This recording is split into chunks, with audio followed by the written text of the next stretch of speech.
Jantungku hampir berhenti saat melihat mobil suamiku di pemakaman. Padahal dia tidak pernah mau mengunjungi makam anak kandung kami sendiri. Karena penasaran, aku mengikutinya diam-diam. Tapi yang kutemukan bukan air mata penyesalan untuk putra kami. Dia sedang menangis di depan nisan asing. Langit sore itu tampak kelabu, seolah mendukung suasana hati Rania yang sedang tidak menentu. Setelah seharian berkutat dengan tumpukan dokumen dan rapat yang melelahkan di kantor, tubuhnya terasa remuk. Rania mengemudikan mobilnya dengan kecepatan sedang, membelah jalanan kota yang mulai padat oleh kendaraan para pekerja yang juga hendak pulang. Pikirannya melayang pada satu hal yang selalu menghantuinya setiap kali ia melewati rute ini. Sebuah pemakaman umum yang terletak tidak jauh dari jalan raya. Di sanalah putra sematawayangnya dimakamkan setahun yang lalu. Rasa rindu yang teramat dalam seringkali membuatnya ingin berbelok. Namun ia juga takut jika air matanya tak akan terbendung lagi. Hari itu, entah dorongan dari mana, Rania memutuskan untuk memperlambat laju mobilnya saat mendekati area pemakaman. Ia berniat hanya sekadar melihat gerbangnya saja, mengirimkan doa dalam hati untuk buah hatinya yang telah tenang di sana. Namun saat matanya menyapu area parkir yang cukup sepi di depan kompleks pemakaman, jantungnya seakan berhenti berdetak. Ia mengenali sebuah mobil sedan hitam yang terparkir di sana. Itu adalah mobil suaminya, Arga. Rania mengerutkan kening, mencoba memastikan penglihatannya. Tidak salah lagi, plat nomornya adalah milik Arga. Pertanyaan besar langsung muncul di benaknya. Selama ini Arga adalah orang yang paling keras menolak untuk diajak berziarah. Setiap kali Rania mengajaknya, Arga selalu beralasan belum kuat mental atau sibuk dengan pekerjaannya. Lalu mengapa sekarang mobilnya ada di sini tanpa memberi kabar sedikit pun pada Rania? Rasa penasaran yang begitu kuat mengalahkan rasa lelah Rania. Ia memarkirkan mobilnya agak jauh dari mobil Arga, terhalang oleh sebuah pohon besar agar tidak terlihat. Dengan langkah hati-hati, Rania turun dan merapatkan jaketnya. Angin sore berhembus cukup kencang, menerbangkan ujung jilbab yang ia kenakan. Rania berjalan pelan memasuki area pemakaman. Matanya awas mencari sosok suaminya. Ia mengira Arga mungkin akhirnya luluh dan mengunjungi makam putra mereka. Hati Rania sedikit menghangat membayangkan suaminya sedang berdoa di pusara anak mereka. Mungkin Arga ingin memberikan kejutan atau memang ingin waktu sendiri bersama kenangan anak mereka. Rania memutuskan untuk tidak langsung menyapa. Ia ingin melihat ketulusan suaminya dari kejauhan. Namun, langkah Rania terhenti ketika ia melihat arah jalan setapak yang dituju Arga bukanlah ke blok tempat anak mereka dimakamkan. Makam putra mereka berada di sisi barat di bawah pohon Kamboja yang rindang. Tetapi Arga justru berjalan menuju sisi timur, ke area yang lebih sepi dan jarang dikunjungi orang. Rania semakin bingung. Ia terus mengikuti langkah suaminya dengan mengendap-endap di balik deretan nisan-nisan tua. Jantungnya berdegup kencang. Firasat buruk mulai merayapi pikirannya. Mengapa Arga pergi ke sana? Siapa yang dikunjunginya? Setahu Rania, tidak ada kerabat atau teman dekat Arga yang dimakamkan di area tersebut. Rania bersembunyi di balik sebuah tugu makam besar ketika melihat Arga berhenti di depan sebuah gundukan tanah yang masih terlihat baru namun terawat dengan sangat baik. Nisan di makam itu terbuat dari marmer hitam yang mengkilap. Rania memicingkan mata, berusaha melihat lebih jelas. Arga berdiri di sana. Bahunya terguncang. Suaminya itu sedang menangis. Ini adalah pemandangan yang sangat langka.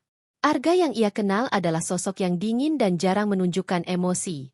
Bahkan saat anak mereka meninggal pun, Arga tidak meneteskan air mata sebanyak ini. Rania menahan napas, mencoba menajamkan pendengarannya di antara desau angin.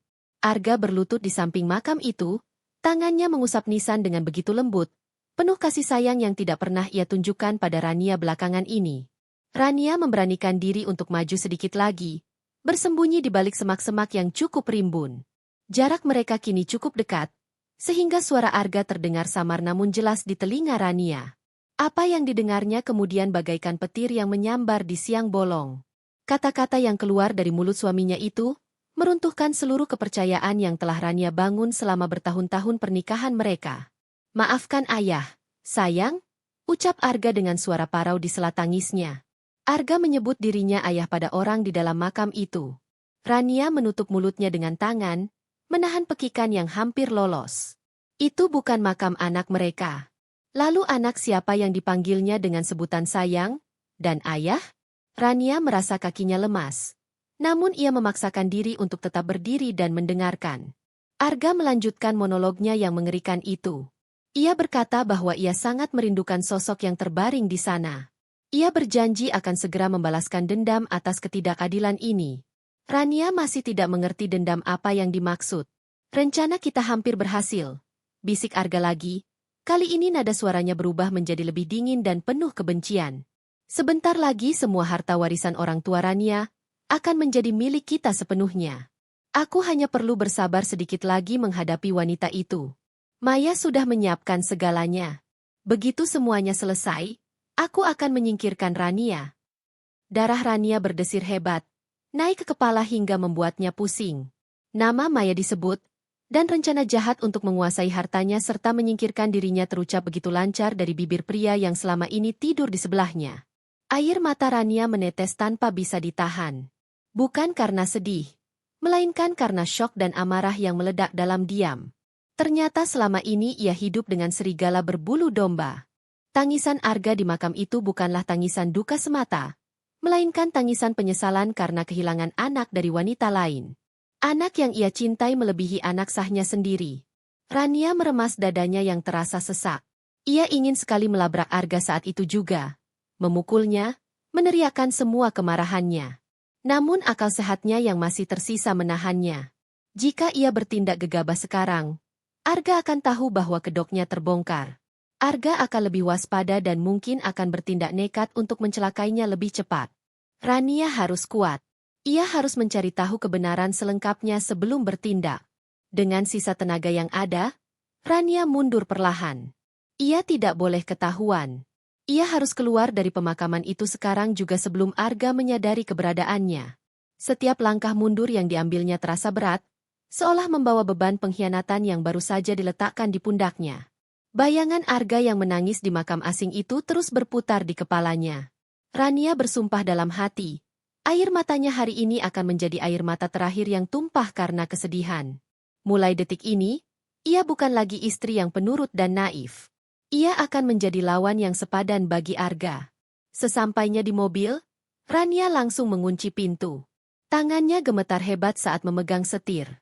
Ia menatap pantulan wajahnya di kaca spion. Wajah itu pucat, matanya sembab. Namun ada kilatan tekad yang baru menyala di sana. Ia menyalakan mesin mobil dan segera meninggalkan area pemakaman itu. Ia harus sampai di rumah lebih dulu dari Arga. Ia harus menyusun sandiwara terbaiknya. Sama seperti Arga yang selama ini bersandiwara di hadapannya, permainan baru saja dimulai, dan Rania berjanji tidak akan menjadi pihak yang kalah. Malam itu, saat mobil Rania melaju menembus jalanan yang mulai gelap, hatinya telah membeku, siap untuk menghadapi badai yang akan datang. Sesampainya di rumah, Rania segera masuk dan membersihkan diri. Ia membasuh wajahnya berulang kali dengan air dingin, berusaha menghilangkan jejak air mata dan sembab di matanya. Setelah berganti pakaian rumah yang nyaman, ia duduk di ruang tengah, menyalakan televisi dengan volume kecil, berpura-pura sedang menonton acara berita sambil menunggu suaminya pulang. Setiap detik terasa seperti jam baginya. Rasa jijik dan benci kini bercampur aduk setiap kali ia membayangkan wajah Arga. Tak lama kemudian terdengar suara mobil Arga memasuki garasi. Rania menarik napas panjang, memasang topeng ketenangannya. Pintu depan terbuka dan sosok Arga muncul. Wajahnya tampak lelah, namun tidak ada jejak air mata di sana. Sungguh aktor yang luar biasa, pikir Rania sinis dalam hati. Arga tersenyum tipis saat melihat Rania duduk di sofa. Ia menghampiri Rania dan mengecup keningnya. Sebuah gestur yang dulu selalu membuat Rania merasa dicintai. Namun kini terasa seperti sengatan racun yang mematikan. Rania harus menahan diri sekuat tenaga untuk tidak menepis tubuh suaminya itu. "Kamu baru pulang, Mas?" tanya Rania dengan nada datar, berusaha terdengar senormal mungkin. Arga mengangguk sambil melonggarkan dasinya. "Iya, tadi di kantor banyak sekali pekerjaan yang harus diselesaikan. Ada laporan mendadak yang harus aku revisi. Maaf ya, aku tidak mengabari. Ponselku mati tadi." Kebohongan itu meluncur begitu mulus. Padahal Rania tahu persis di mana Arga berada sore tadi. Hati Rania mencelos, Menyadari betapa seringnya mungkin Arga membohonginya selama ini dengan alasan pekerjaan. Rania hanya mengangguk pelan, pura-pura percaya. Ya sudah, kamu mandi dulu. Aku siapkan makan malam, kata Rania, beranjak dari duduknya. Ia tidak sanggup berlama-lama menatap mata suaminya yang penuh kepalsuan itu. Malam itu berlalu dengan penuh ketegangan bagi Rania, meski di permukaan semuanya tampak biasa saja. Saat makan malam, Arga bercerita tentang masalah di kantornya yang fiktif itu. Sementara Rania hanya menanggapi seadanya. Rania mengamati gerak-gerik Arga. Pria itu makan dengan lahap, seolah tidak ada beban dosa yang ditanggungnya. Setelah makan malam, Arga langsung tidur karena alasan lelah. Rania berbaring di sebelahnya dengan mata nyalang menatap langit-langit kamar. Ia tidak bisa tidur. Bayangan nisan hitam di pemakaman itu terus menghantuinya. Besok ia harus kembali ke sana. Ia harus melihat dengan jelas nama siapa yang tertulis di nisan itu. Keesokan paginya, setelah Arga berangkat kerja, Rania bergegas bersiap. Ia menelepon kantornya, mengatakan bahwa ia akan datang terlambat karena ada urusan keluarga yang mendesak. Rania kembali memacu mobilnya menuju pemakaman umum. Suasana pagi itu cukup sepi. Rania langsung menuju ke lokasi makam misterius yang ia lihat kemarin. Langkahnya cepat dan pasti. Saat sampai di depan makam itu, Rania akhirnya bisa melihat tulisan di nisan marmer tersebut dengan jelas. Di sana tertulis nama seorang anak laki-laki. Dito. Meninggal sebulan yang lalu dalam usia 5 tahun. Rania terhenyak. 5 tahun. Itu berarti anak ini lahir saat pernikahan Rania dan Arga sudah berjalan 2 tahun. Darah Rania mendidih. Jadi selama ini, saat Rania berjuang untuk hamil dan kemudian merawat putra mereka yang sakit-sakitan, Arga memiliki anak lain di luar sana. Anak yang sehat. Anak yang disembunyikan dari pengetahuannya. Tanggal lahir anak itu menjadi bukti tak terbantahkan atas perselingkuhan Arga yang sudah berlangsung lama. Rania memotret nisan itu sebagai bukti awal. Ia tidak bisa menyelidiki ini sendirian. Ia butuh bantuan profesional. Rania teringat pada seorang kenalan lamanya yang bekerja sebagai penyelidik swasta. Tanpa membuang waktu, Rania menghubungi orang tersebut dan membuat janji temu di sebuah kafe yang jauh dari jangkauan lingkungan pergaulan Arga. Pertemuan dengan penyelidik swasta itu berlangsung singkat namun padat. Rania memberikan semua informasi yang ia miliki, foto nisan, plat nomor mobil Arga, dan nama Maya yang sempat didengarnya dari bisikan Arga. Penyelidik itu berjanji akan memberikan hasil secepat mungkin. Rania pulang dengan perasaan yang sedikit lebih lega karena sudah mulai bergerak. Namun kecemasan akan apa yang akan ditemukannya nanti masih menggelayut. Ia harus bersiap menghadapi kenyataan terpahit sekalipun. 2 hari kemudian, penyelidik swasta itu menghubungi Rania. Mereka bertemu kembali untuk menyerahkan hasil penyelidikan. Sebuah amplop coklat tebal disodorkan ke hadapan Rania. Tangan Rania gemetar saat membukanya. Di dalamnya terdapat foto-foto dan dokumen yang membuat dunianya runtuh untuk kedua kalinya. Lembar pertama adalah akta kelahiran anak bernama Dito tersebut. Di kolom nama ayah tertulis jelas nama Arga, lengkap dengan tanda tangannya. Dan di kolom nama ibu tertulis nama Maya Andini. Rania menatap fotokopi akta itu dengan nanar. Ini adalah bukti hitam di atas putih yang sah secara hukum bahwa suaminya memiliki anak biologis dengan wanita lain. Rania menatap fotokopi akta kelahiran itu dengan nanar.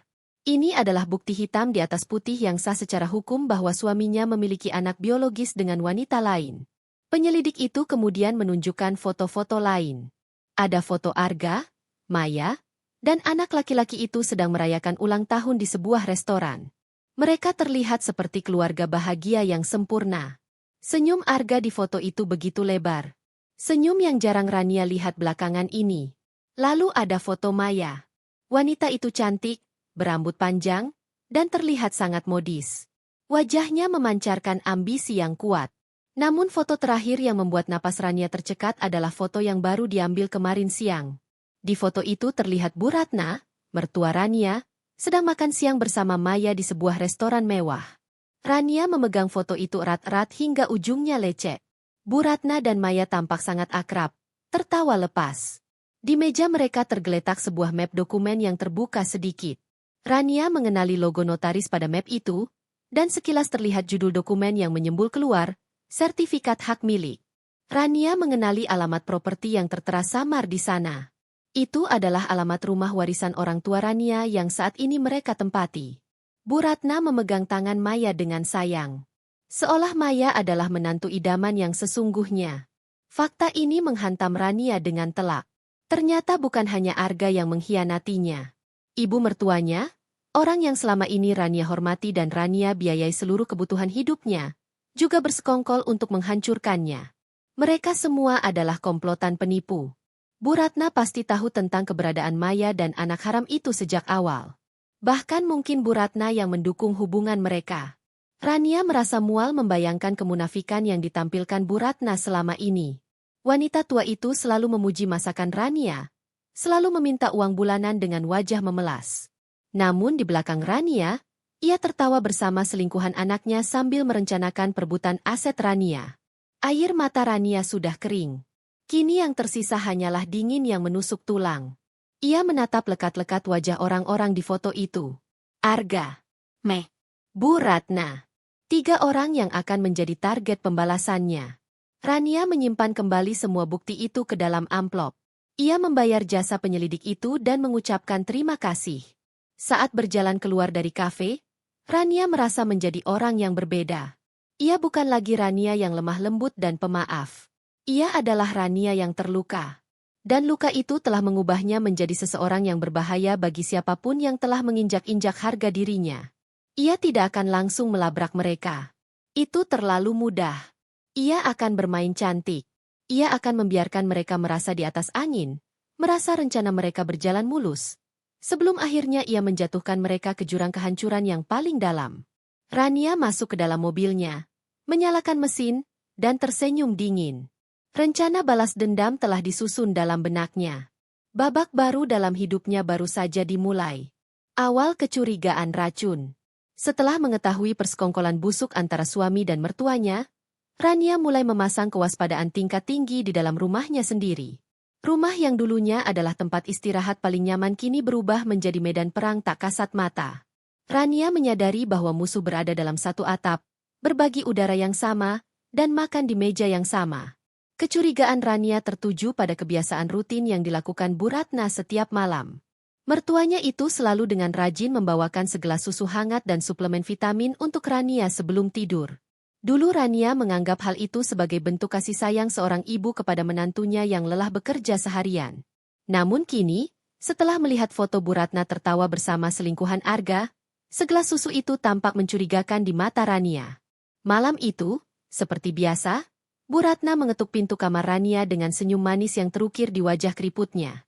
Ia membawa nampan berisi segelas susu dan beberapa butir kapsul vitamin. Rania yang sedang duduk membaca buku di tempat tidur berusaha menekan rasa mual melihat kemunafikan wanita tua itu. Bu Ratna meletakkan nampan di meja samping tempat tidur sambil berkata dengan nada lembut yang dibuat-buat agar Rania segera meminumnya supaya badan tetap segar besok pagi. Rania mengangguk dan mengucapkan terima kasih dengan senyum tipis. Setelah Bu Ratna keluar dari kamar, Rania tidak langsung meminumnya. Ia menatap nanar kapsul-kapsul itu.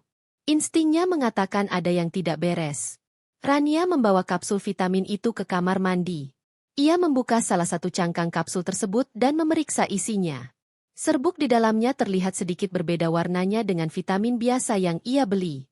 Baunya pun agak menyengat, seperti bau bahan kimia obat yang keras. Rania teringat pada cerita tentang kasus keracunan perlahan yang sering terjadi dalam persaingan bisnis atau perebutan harta.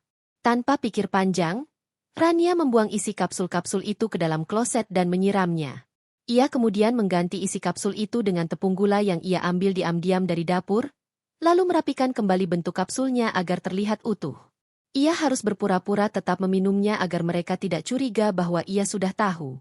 Keesokan harinya, Rania diam-diam mengambil sampel sisa serbuk obat yang sempat ia sisihkan ke laboratorium kenalannya.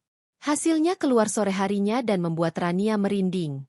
Serbuk itu bukanlah vitamin, melainkan obat penekan saraf dosis tinggi yang biasanya diberikan kepada pasien dengan gangguan kejiwaan berat. Efek samping penggunaan jangka panjang obat ini adalah halusinasi, kebingungan mental, tremor, depresi berat.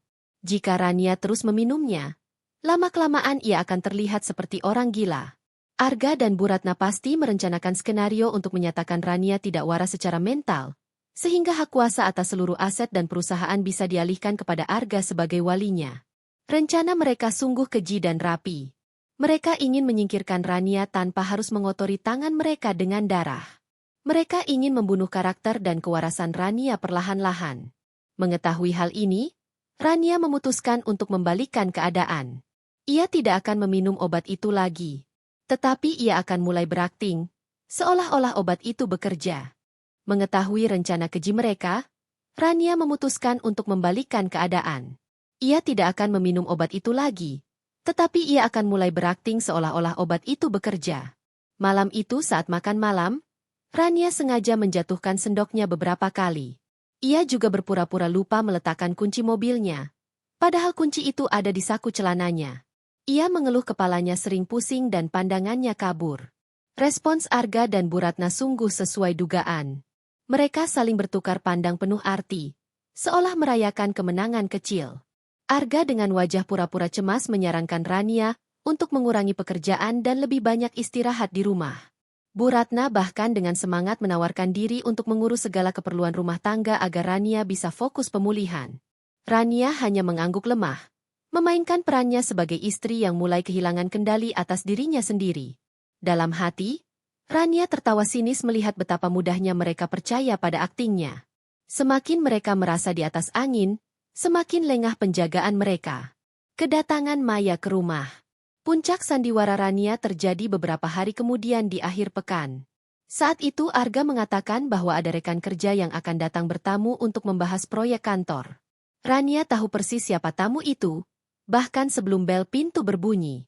Benar saja, Maya datang dengan penampilan yang rapi dan elegan, menyamar sebagai rekan bisnis profesional. Rania menyambutnya dengan ramah, menyajikan minuman, lalu pamit untuk istirahat di sofa ruang tengah karena alasan pusing yang kambuh. Rania membaringkan tubuhnya di sofa, memunggungi ruang tamu tempat Arga, Bu Ratna, dan Maya duduk berbincang. Tak lama kemudian, Rania mengatur napasnya agar terdengar teratur, seolah-olah ia sudah tertidur pulas. Suara percakapan di ruang tamu yang awalnya formal perlahan berubah menjadi santai dan berani. Rania mendengar suara tawa kecil Maya. Wanita itu bertanya apakah obatnya bekerja dengan baik. Bu Ratna menjawab dengan antusias bahwa Rania belakangan ini sering linglung dan emosinya tidak stabil.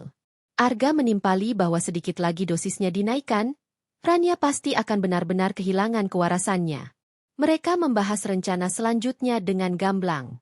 Maya berkata, kalau dia sudah gila, pastikan dia menandatangani surat hibah aset itu sebelum kita masukkan dia ke rumah sakit jiwa. Jangan sampai ada celah hukum yang bisa dia pakai nanti. Arga meyakinkan selingkuhannya itu bahwa semuanya sudah diatur dengan notaris bayaran mereka. Rania menggigit bibir bawahnya kuat-kuat untuk menahan amarah. Jantungnya bergemuruh mendengar rencana jahat itu didiskusikan tepat di belakang punggungnya. Mereka benar-benar menganggapnya sudah tidak berdaya. Rania bersumpah dalam hati. Ia tidak akan membiarkan satu sen pun hartanya jatuh ke tangan para penjahat ini. Ia akan memastikan justru merekalah yang akan berakhir di tempat yang mengerikan. Setelah mereka selesai berbincang dan Maya pamit pulang, Rania pura-pura terbangun dengan wajah bingung. Jam berapa sekarang? Tanyanya pelan. Arga menghampirinya dengan senyum palsu, mengatakan Rania sudah tidur cukup lama. Rania menatap mata suaminya itu. Mata seorang pengkhianat yang akan segera merasakan pembalasan yang setimpal. Racun yang mereka berikan tidak akan membunuh Rania. Justru akan menjadi bahan bakar yang memperkuat tekadnya untuk menghancurkan mereka semua. Rania mulai mengamankan aset. Waktu bagi Rania kini adalah segalanya. Setelah mendengar rencana busuk mereka untuk membuatnya gila dan merebut asetnya, Rania tahu ia harus bergerak cepat namun senyap. Ia tidak bisa langsung memindahkan semua hartanya secara terang-terangan, karena itu akan memicu kecurigaan Arga yang memegang posisi penting di perusahaannya. Rania mulai menyusun strategi pengamanan aset yang disebutnya sebagai perangkap harta. Langkah pertama yang dilakukannya adalah mengamankan aset likuid. Sedikit demi sedikit, Rania mentransfer dana dari rekening tabungan pribadinya ke rekening baru di bank lain yang tidak diketahui Arga. Ia melakukan transaksi ini dalam jumlah kecil namun sering, menyamarkannya sebagai pembayaran vendor atau kebutuhan operasional bisnis sampingan yang ia kelola sendiri. Selanjutnya adalah aset properti yang menjadi incaran utama Arga dan Bu Ratna. Terutama rumah mewah tempat mereka tinggal dan beberapa ruko warisan orang tua Rania. Dokumen asli sertifikat tanah dan bangunan tersebut tersimpan rapi di dalam brankas besar yang ada di ruang kerja rumah. Hanya Rania yang tahu kombinasi kodenya. Namun ia tahu Arga pasti sedang berusaha mencari cara untuk membukanya.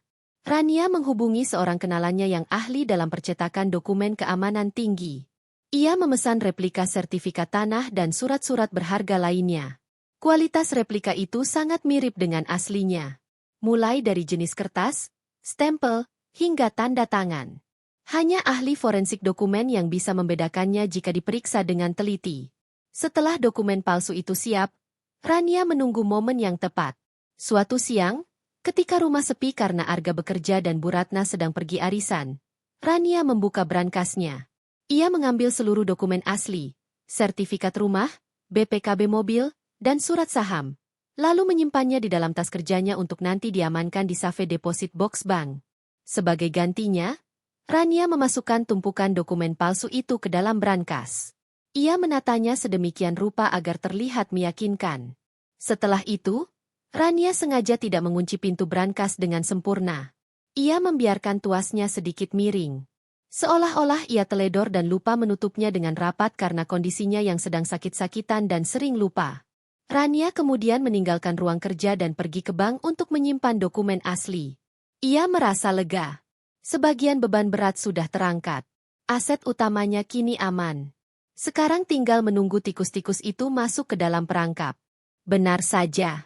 Sore harinya, saat Rania sedang pura-pura tidur di kamar, ia mendengar suara langkah kaki mengendap-endap menuju ruang kerja. Rania mengintip dari celah pintu kamarnya yang sedikit terbuka. Ia melihat Arga dan Bu Ratna masuk ke ruang kerja.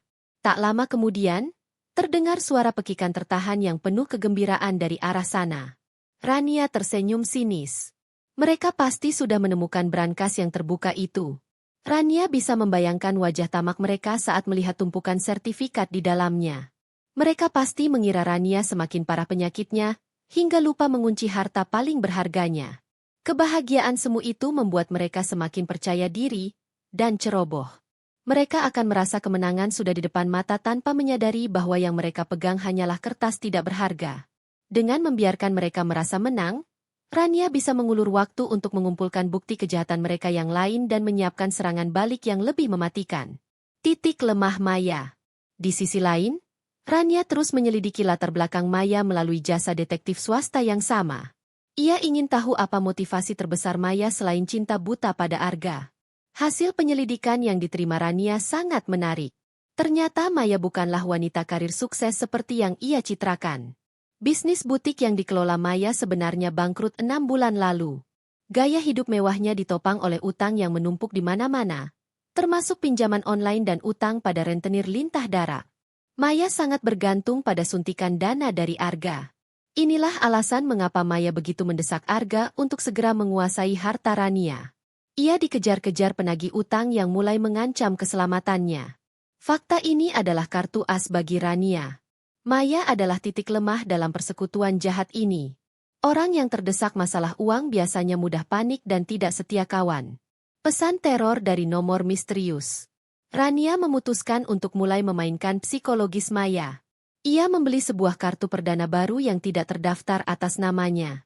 Rania mengirimkan sebuah pesan teror ke nomor pribadi Maya melalui aplikasi pesan singkat. Pesan itu berisi foto candid saat Maya sedang menyerahkan bungkusan obat kepada Arga di parkiran sebuah mall. Momen yang berhasil diabadikan oleh detektif sewaan Rania. Di bawah foto itu, Rania mengetikkan kalimat ancaman yang singkat namun tajam. Aku tahu apa yang kalian lakukan pada istrimu. Racun itu ide yang bagus, tapi polisi pasti akan lebih tertarik mendengarnya. Bagi hasil 50-50 dari harta yang kalian incar, atau aku kirim bukti ini ke pihak berwajib. Rania sengaja menyamar sebagai pihak ketiga. Seolah-olah memeras mereka, bukan sebagai dirinya sendiri. Tujuannya adalah menciptakan rasa tidak aman pada Maya. Rania ingin Maya mencurigai ada orang lain yang mengawasi mereka, atau bahkan mencurigai Arga yang mungkin membocorkan rencana. Rania membayangkan kepanikan Maya saat membaca pesan itu. Wanita yang terlilit utang dan dikejar waktu pasti akan sangat ketakutan jika rencananya terancam gagal atau terbongkar. Ketakutan akan memicu kesalahan. Dan kesalahan itulah yang ditunggu Rania. Di rumah, Rania kembali bersandiwara menjadi istri yang lemah dan penurut. Saat makan malam, ia melihat Arga tampak sedikit gelisah. Sesekali ia mengecek ponselnya. Sepertinya Maya sudah melapor pada Arga tentang teror itu. Rania makan dengan tenang, menikmati setiap suapan sambil merencanakan langkah adu domba selanjutnya. Perangkap harta sudah terpasang. Umpan sudah ditebar. Dan kini saatnya menarik tali jerat perlahan-lahan, hingga mereka tercekik oleh keserakahan mereka sendiri. Ketegangan mulai menghancurkan mereka. Ketegangan di udara terasa semakin nyata bagi Rania. Seolah ada badai tak kasat mata yang sedang bergulung di dalam rumah mewahnya. Rencana adu domba yang ia susun mulai menunjukkan hasil yang memuaskan. Di satu sisi, Rania terus memainkan perannya sebagai istri yang sakit-sakitan dan mulai pikun akibat pengaruh obat. Sementara di sisi lain, ia dengan gencar melancarkan serangan psikologis kepada Maya melalui pesan-pesan anonim. Rania tahu bahwa kunci untuk menghancurkan persekutuan jahat ini adalah uang. Keserakahan adalah lem perekat hubungan mereka. Dan jika lem itu dirusak, maka segalanya akan berantakan. Maya yang sedang terdesak oleh utang rentenir menjadi sasaran empuk. Setiap kali Rania mengirimkan pesan ancaman baru yang menuntut bagian dari harta rampasan, tingkat stres Maya melonjak drastis. Wanita itu mulai panik, merasa diawasi, dan yang paling penting, mulai meragukan kemampuan Arga untuk melindungi rencana busuk mereka. Kepanikan Maya ini berimbas langsung kepada Arga. Suami Rania itu kini tampak semakin kurus dan tidak terawat. Wajahnya selalu tegang, keningnya berkerut, dan ia menjadi mudah marah. Ponselnya terus berdering, menampilkan nama Maya di layar, yang seringkali Arga tolak atau ia jawab dengan bisik-bisik penuh emosi di sudut ruangan. Rania menikmati pemandangan ini dari balik kelopak matanya yang pura-pura terpejam. Ia melihat betapa rapuhnya ikatan cinta terlarang mereka ketika dihadapkan pada masalah nyata. Arga terjepit di antara tuntutan uang Maya yang semakin tidak masuk akal dan ketakutan bahwa rahasianya akan terbongkar oleh si pengirim pesan misterius. Rania tersenyum dalam hati. Ia menyadari bahwa ia adalah dalang di balik kekacauan yang membuat hidup suaminya seperti neraka. Namun, Rania tidak melupakan satu pemain penting lainnya dalam drama ini, yaitu Bu Ratna. Mertuanya itu adalah duri dalam daging yang harus dicabut pelan-pelan. Rania tahu bahwa kelemahan terbesar Bu Ratna adalah kesombongan dan kecintaannya pada barang-barang mewah. Bu Ratna selalu ingin terlihat kaya di depan teman-teman arisannya, menutupi fakta bahwa ia sebenarnya tidak memiliki aset apapun selain menumpang hidup pada anak dan menantunya. Rania memutuskan untuk menggunakan kelemahan ini guna mengorek informasi lebih dalam sekaligus membuat Bu Ratna lengah. Tas mewah palsu sebagai umpan. Siang itu, Rania pulang membawa sebuah bungkusan besar dengan logo merek terkenal. Di dalamnya terdapat sebuah tas tangan kulit model terbaru yang sangat diinginkan oleh Bu Ratna. Tentu saja, itu adalah tas replika kualitas super premium yang sangat mirip dengan aslinya. Namun harganya jauh lebih murah. Bagi Rania, tidak ada gunanya membuang uang asli untuk orang yang palsu. Rania menghampiri Bu Ratna yang sedang duduk santai di ruang keluarga. Dengan wajah polos dan senyum lembut, Rania menyerahkan bungkusan itu. Ia berkata bahwa ia baru saja mendapat bonus dari kantor dan teringat pada Bu Ratna. Ia meminta maaf karena belakangan ini sering sakit dan merepotkan ibu. Jadi, tas itu adalah tanda terima kasihnya. Mata Bu Ratna langsung berbinar serakah saat melihat logo pada bungkusan itu. Tangannya dengan cepat merobek kertas pembungkus dan mengeluarkan tas tersebut. Ia membelai kulit tas itu dengan penuh nafsu, mencium aroma kulit barunya, dan langsung mencobanya di depan cermin. Bu Ratna begitu gembira hingga lupa menjaga sikapnya. Ia memeluk Rania erat-erat, memuji Rania sebagai menantu terbaik di dunia. Sebuah pujian kosong yang membuat perut Rania mual. Pengakuan yang tidak disengaja. Suasana hati Bu Ratna yang sedang melambung tinggi membuat mulutnya menjadi tidak terkontrol. Rania memanfaatkan momen ini dengan mengajak mertuanya mengobrol santai sambil minum teh. Rania memancing pembicaraan tentang masa lalu. Tentang betapa sepinya rumah ini tanpa suara anak kecil. Rania memasang wajah sedih, meratapi nasibnya yang kehilangan putra tunggalnya. Tanpa sadar, Bu Ratna yang sedang terlena memandangi tas barunya keceplosan. Ia bergumam bahwa memang sangat berat kehilangan seorang cucu, apalagi cucu yang lucu dan pintar seperti anak itu. Rania menangkap kejanggalan dalam kalimat itu. Bu Ratna menggunakan kata ganti yang aneh, seolah merujuk pada cucu yang lain, bukan anak Rania. Rania terus memancing dengan lembut. Apakah ibu merindukan cucunya? Tanya Rania pelan. Bu Ratna mengangguk sedih dan berkata bahwa ia sangat menyesal tidak bisa melihat cucu kesayangannya tumbuh besar, karena penyakit itu merenggutnya terlalu cepat. Rania terdiam. Jantungnya berdegup kencang. Cucu kesayangan.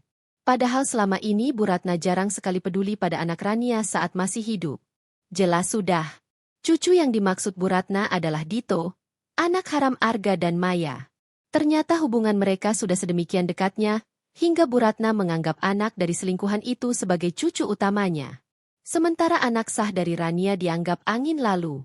Pengakuan tersirat ini menyakitkan, namun sekaligus menjadi konfirmasi terakhir yang Rania butuhkan.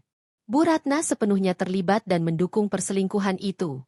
Ia bahkan mungkin lebih menyayangi Maya daripada Rania, hanya karena Maya memberinya cucu laki-laki dari darah dagingnya. Kemarahan Rania memuncak. Namun ia berhasil meredamnya di balik senyum tipis yang penuh arti. Bom waktu meledak di meja makan. Malam harinya, bom waktu yang Rania tanam akhirnya meledak.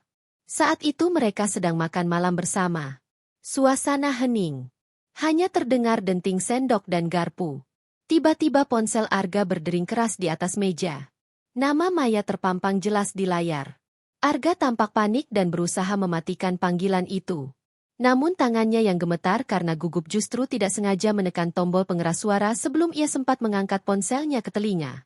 Suara teriakan histeris Maya langsung memenuhi ruang makan.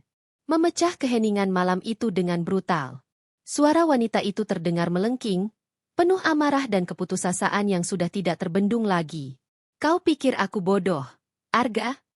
Istrimu yang penyakitan itu mungkin mandul dan bodoh bagimu, tapi uangnya adalah milikku. Jangan sampai aku bongkar rahasia kita sekarang juga. Ingat anakmu yang mati itu, Dito. Dia mati karena kita tidak punya uang cukup untuk pengobatan terbaik waktu itu. Dan sekarang kau mau menunda pencairan uang warisan istrimu. Jangan main-main denganku, Arga. Atau aku akan datang ke rumahmu sekarang dan menghabisi kalian semua. Teriakan Maya menggema. Arga membeku di tempat duduknya. Wajahnya pucat pasi. Matanya melirik takut ke arah Rania. Bu Ratna tersedak makanannya. Gelas air di tangannya tumpah membasahi taplak meja. Rania yang sudah tahu segalanya tetap berakting terkejut setengah mati. Ia menjatuhkan sendoknya ke piring, hingga menimbulkan suara gaduh. Ia menatap Arga dengan mata terbelalak. Mulutnya terbuka sedikit seolah tidak percaya dengan apa yang baru saja didengarnya. Arga buru-buru mematikan ponselnya. Namun semuanya sudah terlambat. Kata-kata Maya sudah terlanjur keluar dan didengar oleh semua orang di meja itu. Ruang makan itu kini terasa seperti ruang sidang di mana kebenaran mulai terkuak. Arga tergagap berusaha mencari alasan. Ia berkata bahwa itu adalah telepon salah sambung dari orang gila yang sedang menerornya. Namun alasan itu terdengar sangat konyol dan tidak masuk akal. Rania tidak langsung menyerang. Ia memilih memainkan peran korban yang syok berat. Ia mulai menangis histeris. Bertanya siapa wanita itu, apa maksud perkataannya tentang anak yang mati, dan mengapa wanita itu menuntut uang warisan Rania. Akting Rania begitu meyakinkan hingga membuat Arga semakin panik. Pria itu bangkit dari kursinya, mencoba memeluk Rania untuk menenangkannya. Namun Rania mendorong tubuh Arga menjauh. Jangan sentuh aku. Siapa Dito? Siapa wanita itu, Mas? Jawab aku. Arga terlihat bingung. Ia menatap ibunya meminta bantuan. Namun Bu Ratna sendiri masih syok dan ketakutan karena rahasia besar mereka terbongkar dengan cara yang sangat vulgar. Malam itu berakhir dengan kekacauan. Rania mengunci diri di kamar, membiarkan Arga menggedor pintu dan memohon ampun dengan 1000 bualan bohongnya.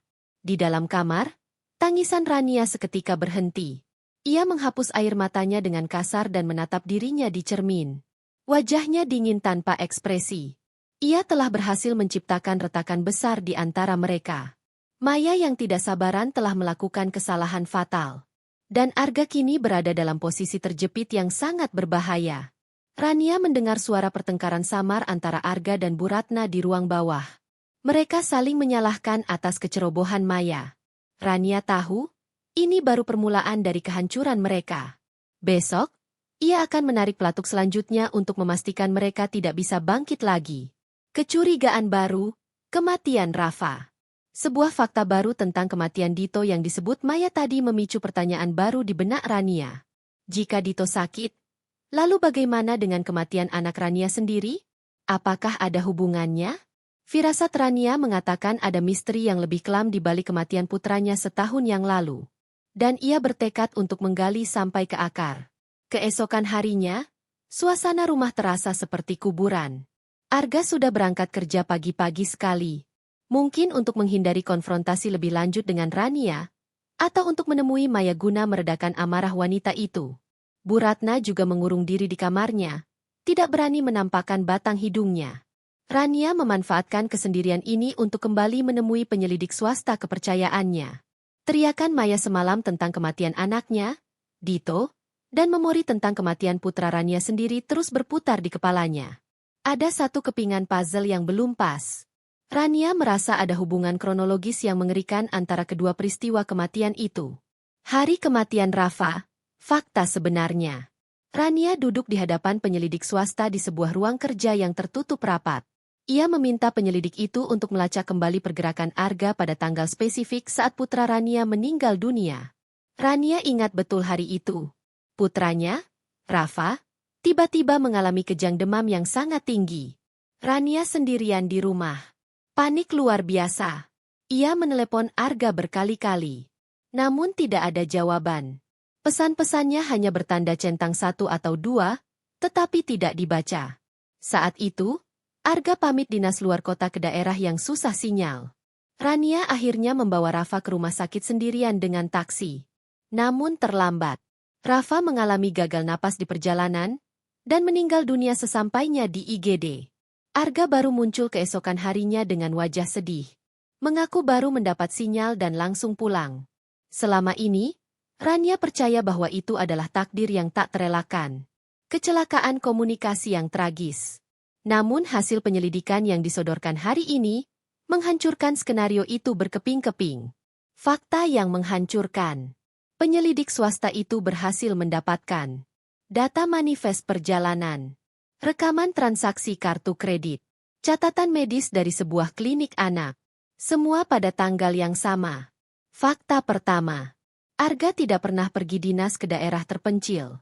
Catatan kartu tol dan bensin menunjukkan mobil Arga menuju ke sebuah kota wisata yang jaraknya hanya 2 jam dari rumah mereka. Fakta kedua, dan yang paling membuat darah Rania membeku. Catatan masuk sebuah klinik anak di kota wisata tersebut. Pada jam yang sama ketika Rania sedang berjuang sendirian membawa Rafa yang sekarat ke rumah sakit. Arga sedang berada di klinik tersebut. Nama pasien yang terdaftar. Dito. Wali, Arga dan Maya. Ternyata hari itu Dito juga sakit. Namun hanya sakit ringan. Demam biasa karena flu ringan. Arga memilih untuk mengabaikan panggilan darurat dari Rania demi menemani selingkuhannya dan anak haram mereka yang hanya sakit ringan. Arga sengaja mematikan ponselnya agar tidak diganggu saat sedang bersama keluarga rahasianya. Ia memprioritaskan kenyamanan Maya dan Dito. Di atas nyawa Rafa yang sedang di ujung tanduk. Rania membaca laporan itu dengan tangan gemetar hebat. Napasnya tercekat. Seolah pasokan oksigen di ruangan itu mendadak hilang. Kilas balik kejadian malam itu berputar kembali di benaknya. Hujan turun deras. Ia berteriak histeris memanggil nama Arga di dalam taksi. Tubuh kecil Rafa perlahan mendingin dalam pelukannya. Dokter menggelengkan kepala. Dan yang paling menyakitkan, pelukan Arga keesokan harinya. Pelukan penuh kepalsuan. Di mana Arga berkata bahwa ia juga hancur karena tidak bisa ada di sana. Padahal saat Rafa menghembuskan napas terakhirnya, Arga mungkin sedang memeluk wanita lain. Air mata Rania menetes. Namun kali ini bukan air mata kesedihan. Itu adalah air mata kebencian yang murni dan pekat. Rasa sakit kehilangan anak yang selama ini ia coba ikhlaskan kini berubah menjadi bahan bakar dendam yang tak terpadamkan. Arga bukan hanya seorang peselingkuh dan penipu. Di mata Rania, Arga adalah pembunuh. Kelalaian dan keegoisannya telah menyebabkan Rafa kehilangan kesempatan untuk diselamatkan. Jika saja Arga mengangkat telepon, jika saja Arga ada di rumah, jika saja Arga membawa mobil dengan cepat, mungkin Rafa masih hidup hari ini. Pemikiran itu terus bergaung, membakar hati nurani Rania hingga hangus tak bersisa. Tidak ada lagi kata maaf. Tidak ada lagi keraguan. Rania menatap penyelidik swasta itu dengan tatapan tajam yang menakutkan. Ia meminta satu hal lagi. Salinan rekaman CCTV dari klinik tersebut. Jika memungkinkan, kesaksian tertulis dari staf klinik yang membenarkan kehadiran Arga di sana. Penyelidik itu mengangguk. Ia sudah mendapatkan rekaman CCTV area parkir klinik. Rekaman itu memperlihatkan Arga menggendong Dito masuk, diikuti Maya.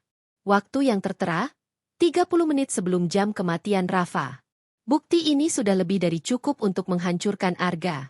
Di pengadilan, di depan keluarga besar, dan di hadapan hukum karma. Dengan membawa map berisi bukti-bukti mematikan itu, Rania pulang ke rumah. Langkahnya tegap, penuh percaya diri. Ia tidak lagi merasa sebagai korban.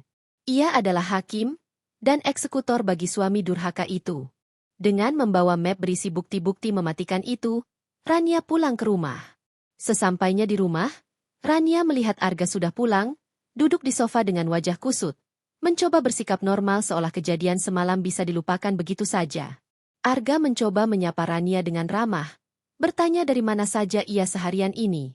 Rania menatap Arga lama. Tatapan yang membuat nyali Arga menciut. Rania tidak menjawab pertanyaan itu. Ia malah tersenyum. Sebuah senyum misterius yang membuat bulu kuduk Arga meremang. Mas, minggu depan adalah ulang tahun pernikahan kita yang kelima, bukan? Kata Rania dengan nada datar namun halus. Arga tampak terkejut dengan perubahan topik yang tiba-tiba. Namun ia segera mengangguk antusias, melihat ini sebagai peluang untuk berdamai. Iya, benar sayang. Kita harus merayakannya. Aku janji akan memberikanmu hadiah yang istimewa. Aku ingin memperbaiki semuanya. Rania mengangguk pelan. Bagus. Aku ingin merayakannya dengan makan malam spesial di rumah. Aku akan memasak makanan kesukaanmu. Dan aku ingin kamu mengundang rekan kerjamu itu. Meh. Dan juga ibu. Kita makan malam bersama. Arga terbelalak kaget. Ia tidak menyangka Rania akan mengusulkan hal segila itu. Mengundang Maya ke rumah untuk makan malam bersama. Arga ragu. Takut ini adalah jebakan. Namun Rania buru-buru menambahkan dengan wajah memelas yang sangat meyakinkan. Aku merasa bersalah sudah menuduh macam-macam semalam. Mungkin benar itu hanya salah sambung. Aku ingin mengenal rekan kerjamu supaya aku tidak curiga lagi. Aku ingin kita semua memulai lembaran baru. Arga, yang arogan dan menganggap remeh kecerdasan istrinya, akhirnya termakan umpan itu. Ia berpikir Rania benar-benar bodoh dan naif. Seorang istri yang rela melakukan apa saja demi mempertahankan rumah tangga. Arga setuju.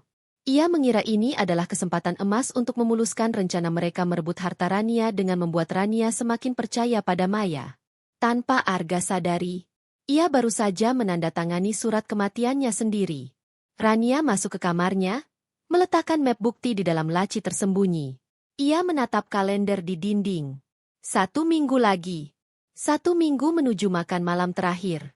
Makan malam yang akan menjadi panggung eksekusi bagi Arga, Maya, dan Bu Ratna. Rania akan menyajikan hidangan pembuka berupa kebohongan. Hidangan utama berupa pengkhianatan. Hidangan penutup berupa kehancuran total. Ia akan mempermalukan mereka dengan cara yang paling elegan, namun paling menyakitkan. Rania bersumpah demi makam Rafa bahwa setelah malam itu hidup mereka tidak akan pernah sama lagi. Malam yang dinanti tiba. Langit di luar jendela mulai gelap. Seiring dengan gelapnya rencana yang kini tersusun rapi di kepala Rania. Malam yang dinanti-nantikan akhirnya tiba. Ruang makan di rumah mewah itu telah disulap sedemikian rupa menjadi tempat perjamuan yang elegan. Lilin-lilin aromaterapi dinyalakan di beberapa sudut, memberikan pendar cahaya yang temaram namun hangat. Menyembunyikan dinginnya niat yang tersimpan di balik senyum sang tuan rumah.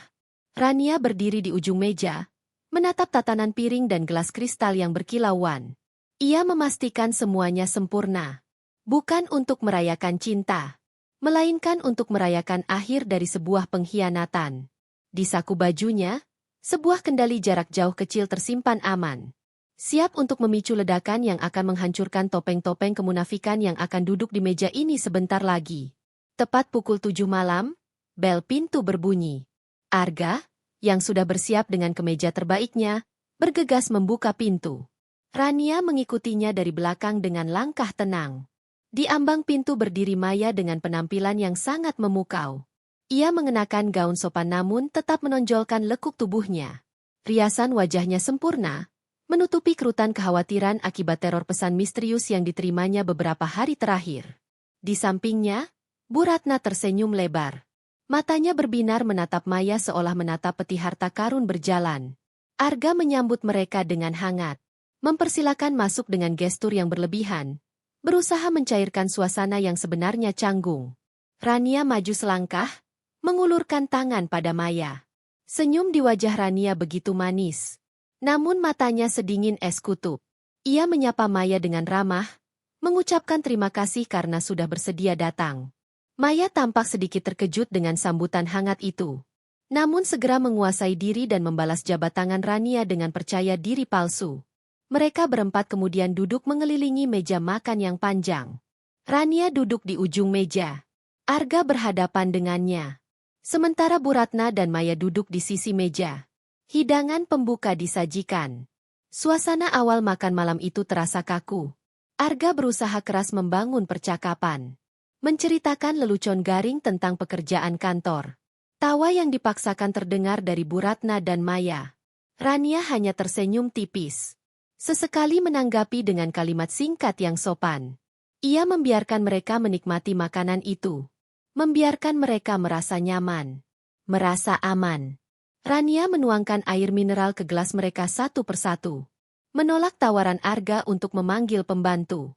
Ia beralasan ingin melayani tamu istimewanya sendiri. Setiap gerakan Rania diamati oleh Arga dengan tatapan menyelidik. Namun Rania memainkan perannya dengan sempurna. Tanpa celah. Pidato yang mengubah segalanya. Di tengah makan malam, Rania mengangkat gelasnya. Meminta perhatian. Ia berkata ingin menyampaikan sepatah dua patah kata sebelum hidangan utama. Ruangan menjadi hening. Arga, Bu Ratna, dan Maya meletakkan alat makan mereka. Menatap Rania dengan antusias. Rania memulai pidatonya dengan suara lembut namun tegas. Ia berbicara tentang arti pernikahan, tentang kesetiaan, dan tentang bagaimana cobaan datang untuk menguji seberapa kuat ikatan keluarga. Arga mengangguk-angguk setuju. Mengira Rania sedang merefleksikan hubungan mereka yang membaik. Namun nada bicara Rania perlahan berubah. Ia menyinggung tentang kejujuran yang mahal harganya. Dan tentang bagaimana bangkai yang ditutupi serapat apapun akhirnya akan tercium juga baunya. Wajah Arga mulai menegang. Senyum Bu Ratna perlahan memudar. Maya mulai gelisah di kursinya. Sebagai penutup pidatonya, Rania berkata bahwa ia memiliki sebuah video kenangan spesial yang ingin ia tunjukkan kepada mereka semua. Sebuah video yang merangkum perjalanan cinta dan pengorbanan yang sesungguhnya. Arga menghela napas lega. Ia mengira itu hanyalah montase foto-foto lama mereka.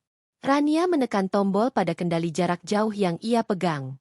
Layar televisi besar di dinding ruang makan menyala. Awalnya, layar menampilkan foto pernikahan Rania dan Arga diiringi musik romantis. Arga tersenyum lebar. Menggenggam tangan Rania di atas meja. Lihat, Bu. Rania memang istri yang sangat pengertian, kata Arga pada ibunya. Namun detik berikutnya, layar berkedip. Musik romantis berhenti mendadak. Digantikan suara statis yang menyakitkan telinga. Gambar di layar berubah drastis. Gambar di layar televisi berubah drastis. Bukan lagi foto pernikahan, melainkan rekaman CCTV yang buram namun cukup jelas untuk dikenali. Itu adalah rekaman dari area pendaftaran sebuah klinik anak. Tanggal dan jam yang tertera di pojok layar membuat jantung Arga seakan berhenti berdetak. Itu adalah tanggal kematian Rafa. Di layar terlihat Arga sedang menggendong seorang anak laki-laki kecil, Dito. Sementara Maya berjalan di sampingnya dengan wajah cemas. Mereka terlihat berdebat dengan resepsionis. Arga tampak sehat dan bugar. Tidak sedang dinas di luar kota seperti yang ia klaim selama ini. Video itu kemudian berganti adegan. Kali ini rekaman CCTV di ruang tamu rumah ini sendiri. Diambil beberapa hari lalu saat Rania pura-pura tidur. Audio dari rekaman itu terdengar jernih dan menggelegar di seluruh ruangan. Suara Maya terdengar tajam. Kalau dia sudah gila, pastikan dia menandatangani surat hibah itu sebelum kita masukkan dia ke rumah sakit jiwa. Lalu disusul suara Arga. Tenang saja. Dosis obatnya sudah aku naikkan sesuai saranmu. Sebentar lagi dia tidak akan bisa membedakan siang dan malam. Wajah Arga, Maya, dan Bu Ratna di meja makan seketika berubah pucat pasi. Seputih kain kafan. Sendok di tangan Bu Ratna terjatuh ke lantai. Bunyi dentingnya memecah keheningan horor itu. Arga ternganga. Matanya melotot menatap layar. Video terus menampilkan bukti demi bukti kejahatannya. Maya gemetar hebat. Tangannya mencengkeram taplak meja hingga buku-bukunya memutih. Rania tidak berkata apa-apa. Ia hanya duduk tenang di kursinya. Menyesap air minumnya seolah sedang menonton film yang menarik. Ia menikmati setiap detik perubahan ekspresi wajah mereka. Dari kebahagiaan palsu, menjadi ketakutan yang nyata. Video itu terus berlanjut. Foto pertemuan rahasia Arga dan Maya. Foto akta kelahiran Dito. Foto Bu Ratna memegang sertifikat palsu dengan wajah serakah. Semua rahasia busuk mereka kini terpampang jelas. Telanjang di hadapan mereka sendiri. Tidak ada lagi tempat untuk bersembunyi. Tidak ada lagi alasan yang bisa dibuat. Makan malam yang seharusnya menjadi perayaan kemenangan bagi para pengkhianat, kini berubah menjadi pengadilan terbuka. Vonis bersalah telah dijatuhkan bahkan sebelum hakim mengetuk palu. Arga mencoba berdiri. Kakinya lemas hingga ia hampir terjatuh kembali ke kursi. Mulutnya membuka dan menutup seperti ikan yang kehabisan oksigen. Berusaha mengeluarkan kata-kata penyangkalan. Namun suaranya tercekat di tenggorokan. Maya menatap Rania dengan tatapan nyalang. Campuran antara benci dan takut. Rania, ini rekayasa, kan? Ini pasti buatan komputer. Teknologi sekarang canggih. Kau pasti memalsukan ini semua, teriak Maya histeris. Rania tertawa kecil. Tawa yang kering dan meremehkan. Rekayasa? Silakan jelaskan rekayasa itu pada polisi yang sekarang sedang berjalan menuju pintu depan. Jawabnya santai sambil menunjuk arah pintu utama. Polisi datang. Pernyataan itu menjadi pukulan terakhir. Kepanikan meledak di ruang makan itu bagaikan bom waktu yang akhirnya mencapai detik nol. Mendengar kata polisi, Maya langsung melompat dari kursinya. Insting bertahan hidupnya mengambil alih. Ia tidak peduli lagi pada Arga ataupun sopan santun. Ia berlari menuju pintu belakang. Berharap bisa kabur melalui dapur. Namun langkahnya terhenti. 2 orang petugas keamanan berseragam yang disewa Rania sudah berdiri tegap menghalangi pintu akses dapur. Maya berbalik arah. Mencoba lari ke pintu depan. Namun di sana sudah berdiri 2 petugas polisi berseragam lengkap. Ruangan itu telah terkepung. Tidak ada jalan keluar bagi tikus-tikus yang terperangkap. Pengkhianatan terakhir. Arga menyadari bahwa ia tidak bisa lari. Ia menjatuhkan dirinya berlutut di kaki Rania. Air mata buaya mulai mengalir deras di pipinya. Rania, sayang, tolong dengarkan aku dulu. Aku hilaf.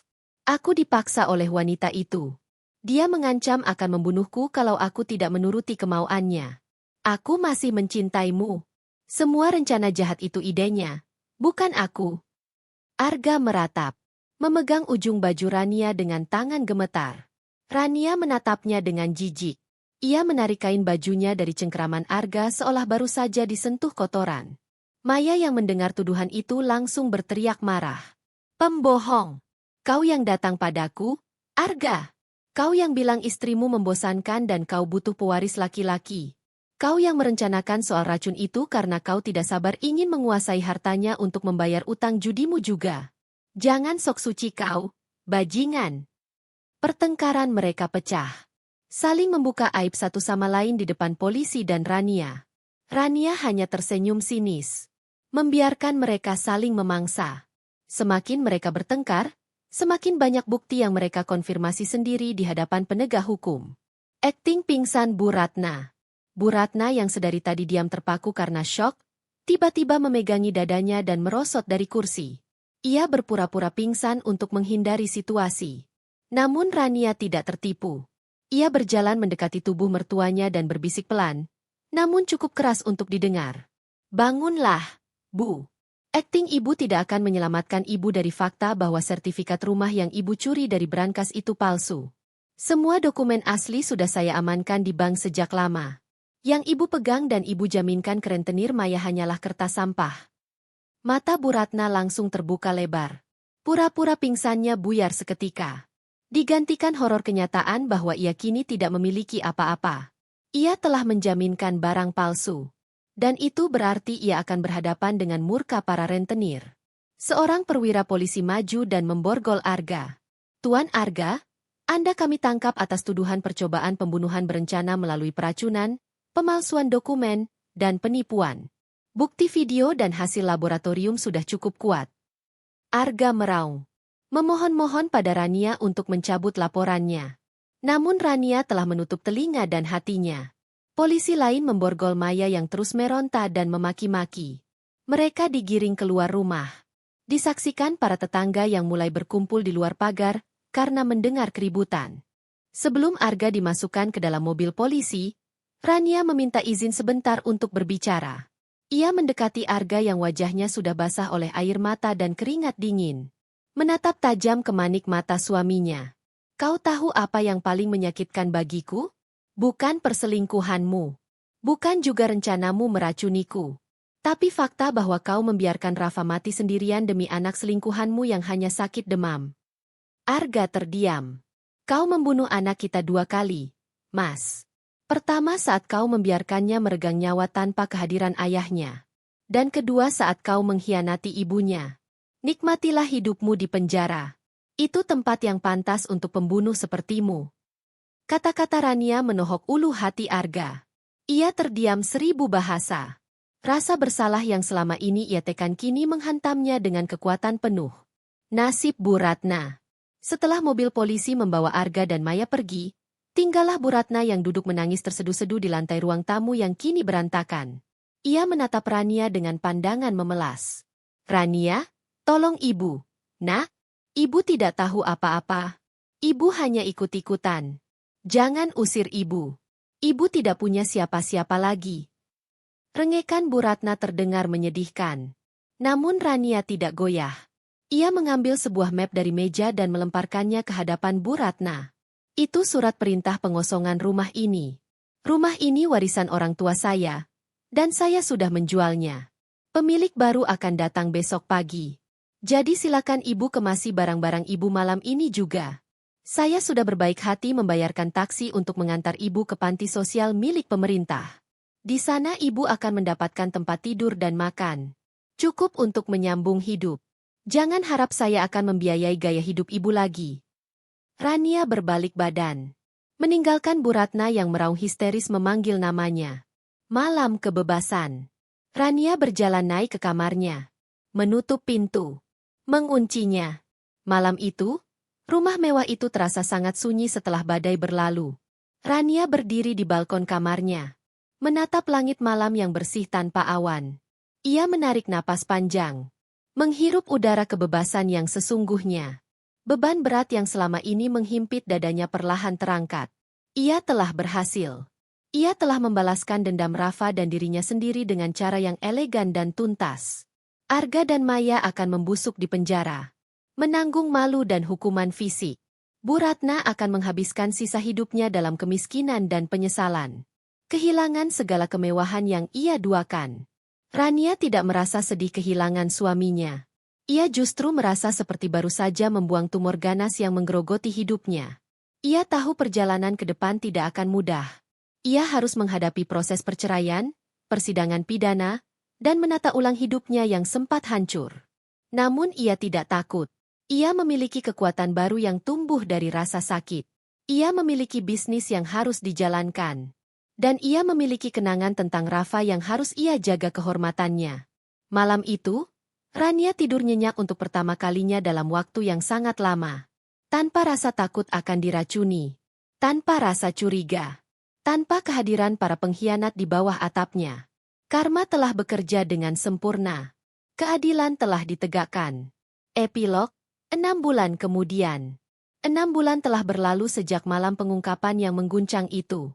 Bagi Rania, 6 bulan ini adalah masa pemulihan dan kebangkitan yang luar biasa. Ia tidak membiarkan status janda atau korban perselingkuhan mendefinisikan dirinya.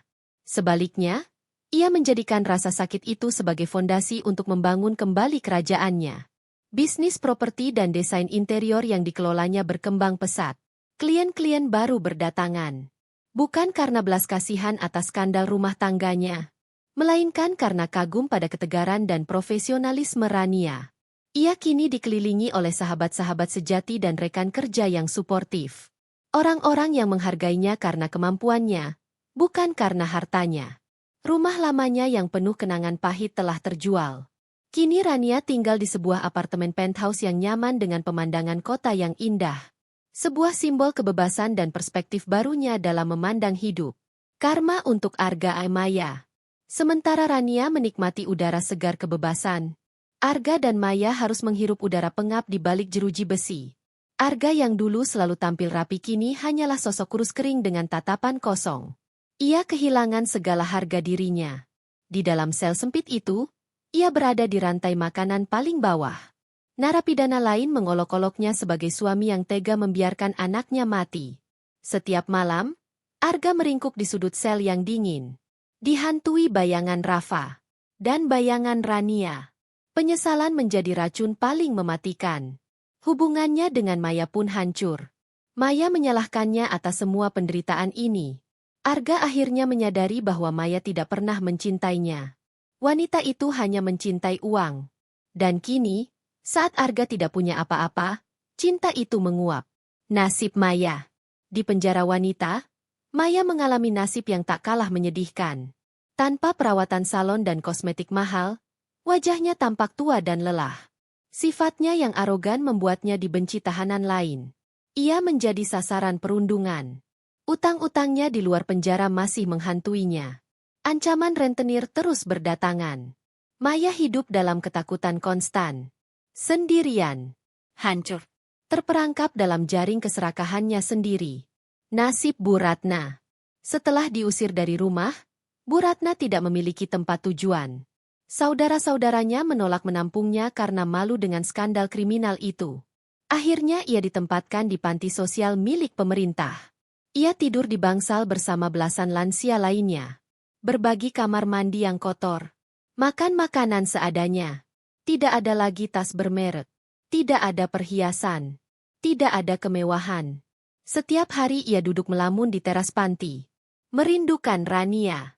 Menantu yang dulu ia manfaatkan. Penyesalan datang terlambat. Ia benar-benar sebatang kara. Pertemuan terakhir. Suatu hari, kabar datang dari penjara. Kesehatan Arga memburuk drastis. Stres berat dan kondisi penjara memicu komplikasi penyakit. Ia didiagnosis gagal ginjal akut. Dalam kondisi kritis, Arga terus memanggil nama Rania. Memohon dipertemukan untuk terakhir kali. Setelah pergulatan batin, Rania memutuskan datang. Bukan karena cinta, tetapi untuk menutup luka. Di ruang rawat penjara, Arga terbaring lemah. Tubuhnya kurus. Matanya cekung. Air mata mengalir saat melihat Rania. Maafkan aku, Rania. Rania menatapnya tenang. Aku sudah memaafkanmu. Bukan karena kamu pantas dimaafkan. Tapi karena aku berhak damai. Namun untuk kembali, tidak. Itu mustahil. Arga menangis. Rania melanjutkan. Kamu tahu kapan kamu kehilangan aku selamanya? Bukan saat aku tahu kamu berselingkuh. Tapi saat kamu memilih menjaga anak selingkuhanmu daripada menyelamatkan Rafa. Rania berbalik. Selamat tinggal, Mas. Ia pergi tanpa menoleh. Meninggalkan Arga sendirian dengan penyesalannya. Penutup. Rania kemudian pergi ke makam Rafa. Ia berdoa. Tersenyum. Keadilan sudah ditegakkan. Nak, ibu akan hidup bahagia untuk kita berdua. Angin lembut berhembus. Seolah Rafa memeluknya. Saat berjalan ke mobil, Rania melihat Maya di pinggir jalan. Mengenakan rompi tahanan. Membersihkan sampah. Maya menatapnya dengan rasa malu dan penyesalan. Rania tidak mengejek. Tidak marah. Ia hanya menatap sekilas. Lalu masuk ke mobilnya. Meninggalkan masa lalu. Jalan di depan terbentang luas. Cerah. Seperti masa depan yang kini sepenuhnya berada di tangannya.